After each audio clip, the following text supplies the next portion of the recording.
تو بات یہ ہے کہ منصور علی خان صاحب نے ویڈیو کی، 6 مہینے کی بات کی، فائلیں تیار ہیں، آپشن لمیٹڈ ہے، وگرنہ سسٹم کے پاس مزید آپشنز ہیں، نون پی بی کے پاس آپشن لمیٹڈ ہے. یہ بات ہوئی. منیب فاروق صاحب آئے، منیب فاروق صاحب نے آ کے بتایا کہ نہیں جی کریڈیبل جرنلسٹ ہیں منصور علی خان صاحب، لیکن یہ والی بات درست نہیں ہے. ایجنڈے پہ کام ہونا ہے، ایجنڈا ہوگا، یہ جو صوبوں کا یا انتظامی یونٹس کا ہے ایجنڈے پہ عمل درآمد ہوگا، لیکن ابھی 6 مہینے والی بات نہیں ہے. ان کو تو چھوڑیں. آپ دیکھیں کہ اظہر جاوید صاحب اور ہمارے پیارے طلعت حسین صاحب یہ تو واپس انقلابی بھی بنا چکے تھے. میاں نواز شریف صاحب کو انہوں نے آئرن مین بنا دیا تھا، سپر مین بنا دیا تھا، اسپائڈر مین بنا دیا تھا کہ میاں صاحب نے فیصلہ کر لیا، معاملات اپنے ہاتھ میں لے لیے، 4 بڑوں کا اکٹھ ہو گیا، مسلم لیگ نون نے فیصلہ کر لیا. وہ یاد ہے ہمیں گجرانوالہ میں نواز شریف کی بیٹی سے سوال ہوا تھا اور وہ کہتی تھی next question next question next question. تو یہ لوگوں کی حالت ہے. ان کو ہمارے صحافی جو ہیں وہ منصور حلاج بناتے ہیں، سقراط بقراط منڈیلا ارسطو پتہ نہیں کیا کچھ بناتے ہیں، ابھی بھی بنا رہے ہیں. تو بناتے رہیں آپ لوگ. آپ نے حالت نہیں دیکھی تھی. یہاں کہتے تھے میاں صاحب بغض سے بھرے 5 آدمی کیوں نکالا، اور وہاں جا کے میاں صاحب نے جنرل باجوہ، جنرل فیض حمید لندن جا کے کیا تھا.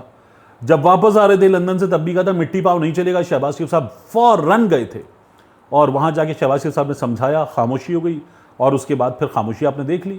تو میاں صاحب سے اگر کوئی یہ سمجھ رہا ہے کہ وہ انقلابی بنیں گے اور اسٹیبلشمنٹ کو میاں صاحب جو ہیں وہ آنکھیں دکھا سکیں گے، تو میاں صاحب کے بس کی بات نہیں ہے. ہم نے پہلے بھی دیکھا ہے، ہم آگے بھی دیکھ سکتے ہیں. کچھ لوگ وہ بات بار بار کرتے ہیں کہ دیکھیں جی میاں صاحب نے ایک جنرل کو نکالا تھا، تو وہ جنرل صاحب پتہ نہیں کیا کر رہے تھے. لیکن بہرحال ابھی میاں صاحب جو ہیں ان کے لیے اگر کوئی امید لگا کے بیٹھا ہے کہ میاں صاحب انقلابی میاں صاحب، تو تھینک یو ویری مچ. ان تلوں میں تیل نہیں ہے، آپ کو یہ سہولت میسر نہیں ہے. ٹوٹ ٹوٹ ٹوٹ ختم. الجزیرہ کے ساتھ کیا ہوا دیکھیے.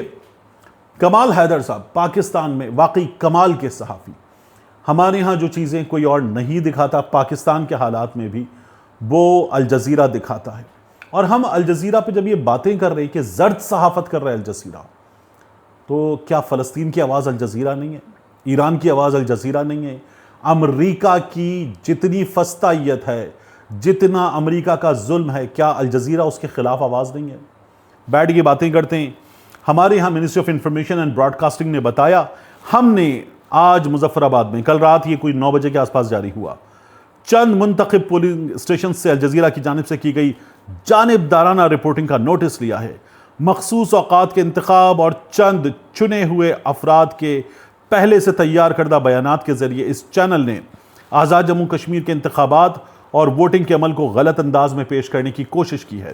اس قسم کی زرد صحافت ہماری منسٹری آف اطلاعات عطا صاحب کے انڈر وہ الجزیرہ کو کہہ رہی ہے زرد صحافت، صرف ان بیرونی عناصر کے ایجنڈے کی تصدیق کرتی ہے جن کے مخصوص مفادات وابستہ ہیں، جو اس انتخابی عمل کو غیر معتبر ثابت کرنے اور مظفر آباد اور آزاد جموں کشمیر کے عوام کی رائے کو کمزور کرنے کی کوشش کر رہے ہیں.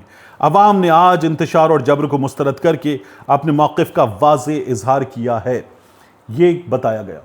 ہمارے چینلز کوریج کرتے ہیں، آزاد کشمیر میں ہونے والے احتجاج کی کوریج کرتے ہیں، ہمارے چینل پی ٹی آئی کی کوریج کرتے ہیں، ہمارے نیوز چینلز، میں پی ٹی وی کی بات نہیں کر رہا، ہمارے نیوز چینلز جو سپریم کورٹ میں سہیل آفریدی نے خطاب کیا تھا اس کے ساتھ کیا کیا تھا، ان تمام باتوں کے ہوتے ہو الجزیرہ تمام چیزیں دکھاتا ہے نا. اڈیالہ کے باہر کیا ہوتا ہے ہمارے چینلز کوریج کرتے ہیں. تو یہ تو وہ کسی نے بہت خوبصورت جملہ کہا تھا، a dog with a bone in his mouth cannot bark. تو ہمارے چینلز کا یہ حال ہے. اور الجزیرہ کو آپ کہہ رہے ہیں یہ زرد صحافت کرتا ہے، کمال حیدر صاحب کو کہہ رہے ہیں، تو کمال کر رہے ہیں آپ لوگ. اور کریں ایسے کمالات، دنیا میں روشن ہو رہے نام، آپ کرنے اچھی بات ہے، لیکن زیادتی ہے جو ہماری ministry of information and broadcasting نے کی ہے. اس کے بعد بہت اہم ہے معاملہ ہمارے سامنے آیا کہ نون لیگ اب آزاد کشمیر میں حکومت بنانے کے لیے تیار ہے. جو نمبر تھا 17 کا اس سے آگے نون لیگ چلی گئی ہے. تیسرا مرحلہ باقی ہے، مسلم لیگ نون حکومت بنا لے گی. کیا ہوگا اس سے؟ کیا آزاد کشمیر کے جو حالات ہیں وہ بدل جائیں گے؟ وہاں جو اس وقت احساس ہے وہ بدل جائے گا، جو سچویشن ہے وہ بدل جائے گی؟ اس سوال کا کوئی جواب ہے تو نہیں ہے. اس سوال کا جواب نہیں ہے. اور جس طرح سے پہلے مرحلے میں بعد میں ٹھپے لگائے گئے، جس طرح سے ووٹ اوپر رکھ کے ڈبے کو آگ لگائی گئی، جس طرح سے ویگو ڈالے میں لوگ ڈبہ لے گئے، یہ سب کچھ ہوا ہے۔ تو آپ یہ کر لیں گے، اس کے بعد کیا ہوگا؟ 28ویں آئینی ترمیم کی طرف آپ کو جانا ہے۔ پیپلز پارٹی اس کی وجہ سے بھی الگ ہونے کو تیار ہے، 28ویں آئینی ترمیم پر بھی تیار ہے۔ تو ایجنڈا کیسے پورا کریں گے اور کیا ہوگا؟ بہت برے حالات ہیں، یہ تو سدھرتے ہوئے، ٹھیک ہوتے ہوئے مجھے نظر نہیں آ رہے۔ آخری چیز میں نے آپ سے عرض کیا تھا کہ آخر میں آپ کو بتاؤں گا، تو وہ آخری چیز یہ ہے کہ سندھ میں ایک نوٹیفیکیشن ہمارے سامنے آیا تھا، پرائیویٹ اسکولز، سرکاری اسکول سب ہفتے میں 6 دن کھلیں گے۔ یہ جو ہفتے اور اتوار کی چھٹی ہوتی ہے، یہ نہیں ہوگی، صرف اتوار کی چھٹی ہوگی، 1 دن کی۔ تو اب سردار شاہ صاحب نے یہ بتا دیا ہے کہ وہ نوٹیفیکیشن صرف سرکاری اسکولوں کے لیے ہے، پرائیویٹ اسکولوں پر اس کا اطلاق نہیں ہوگا۔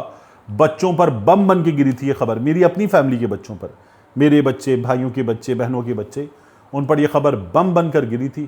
لیکن اب ان کے لیے ریلیف یہ ہے کہ یہ عمل درآمد ہوگا صرف سرکاری اسکولز کی حد تک، وہاں 6 دن اسکول کھلے گا۔ نجی اسکولز اپنے نظام الاوقات، اپنے اصولوں کے تحت چلیں گے، یہ سردار شاہ صاحب نے بتا دیا ہے۔ ملتے ہیں انشاءاللہ آپ سے اگلی ویڈیو میں۔